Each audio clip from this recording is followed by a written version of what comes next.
தீவிரவாதத்திற்கு எதிரான இந்திய ராணுவத்தின் நடவடிக்கைக்கு தமிழ்நாடு துணை நிற்கும் என்று முதலமைச்சர் மு.க.ஸ்டாலின் தெரிவித்திருக்கிறார். நாட்டிற்காகவும் ராணுவத்திற்காகவும் தமிழ்நாடு என்றும் உறுதியோடு நிற்கும் என்று முதலமைச்சர் மு.க.ஸ்டாலின் தெரிவித்திருக்கிறார். விவரங்களை தருகிறார் செய்தியாளர் ராஜகுமாரன். வணக்கம். விவரங்கள் என்ன சொல்லலாம்? தீவிரவாதத்திற்கு எதிரான இந்திய ராணுவத்தின் நடவடிக்கைக்கு தமிழ்நாடு எப்போதும் துணை நிற்கும் என்று தமிழக முதலமைச்சர் மு.க.ஸ்டாலின் தன்னுடைய ஆதரவு பதிவினை வெளியிட்டிருக்கின்றார். ஏற்கனவே வட மாநிலங்களில் இருக்கக்கூடிய பல்வேறு முதலமைச்சர்கள் இந்த மகிழ்ச்சியான செய்தியை பதிவு செய்திருந்தார்கள். இந்திய ராணுவம் நடத்தி இருக்கக்கூடிய ஆபரேஷன் சிந்தூருக்கு ஆதரவாக. இந்த நிலையில்தான் பிரதமர், உள்துறை அமைச்சர் உள்ளிட்டவர்கள் எடுத்து வரக்கூடிய இந்த நடவடிக்கைகளை சுட்டிக்காட்டி இருக்கக்கூடிய தமிழக முதலமைச்சர் மு.க.ஸ்டாலின் தீவிரவாதத்திற்கு எதிரான இந்திய ராணுவத்தின் நடவடிக்கைக்கு தமிழ்நாடு எப்போதும் துணை நிற்கும் என்கின்ற ஒரு அதிரடியான அறிவிப்பினை அவரும் வெளியிட்டிருக்கின்றார்.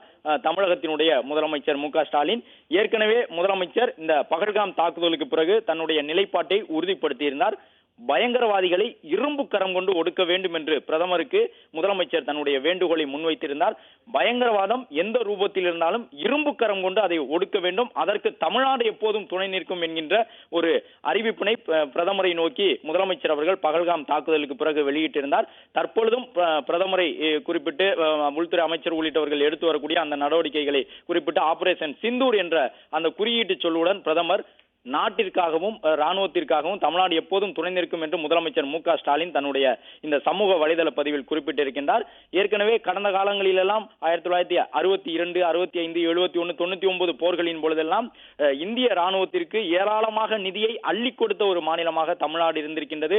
தமிழகத்தில் இருந்துதான் ராணுவத்திற்கான நிதி அதிக அளவில் பெறப்பட்டிருந்தது. பொதுமக்களே தானாக முன்வந்து உதவக்கூடிய ஒரு சூழ்நிலை அப்போது இருந்தது. இப்போது இருப்பதை போன்று ஒரு முழு அளவிலான ராணுவத்திற்கு தேவையான நிதியை வழங்கக்கூடிய பட்ஜெட்டை போட முடியாத சூழ்நிலை எல்லாம் இந்திய நாட்டிற்கு இருந்தது, இந்திய ராணுவத்திற்கு இருந்தது. அந்த காலகட்டத்தில் எல்லாம், கார்கில் போர் காலகட்டத்தில் எல்லாம் ஏராளமான பள்ளி குழந்தைகள் தொடங்கி அந்த பணத்தை, தங்களுடைய சேமிப்பு பணத்தை இந்திய ராணுவத்திற்கு வழங்கி இருந்தார்கள்.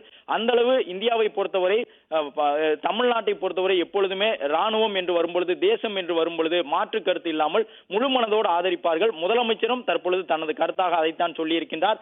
தீவிரவாதத்திற்கு எதிரான இந்திய ராணுவத்தின் நடவடிக்கைக்கு தமிழ்நாடு எப்போதும் துணை நிற்கும் என்று பிரதமர், உள்துறை அமைச்சர் உள்ளிட்டவர்களை சுட்டிக்காட்டி முதலமைச்சர் பதிவிட்டுள்ளார். பிளே ஸ்டோர் மற்றும் ஆப் ஸ்டோரில் இருந்து பாலிமர் செயலியை QR கோடு மூலம் பதிவிறக்கம் செய்யுங்கள். செய்திகளை உடனுக்குடன் பெறுங்கள்.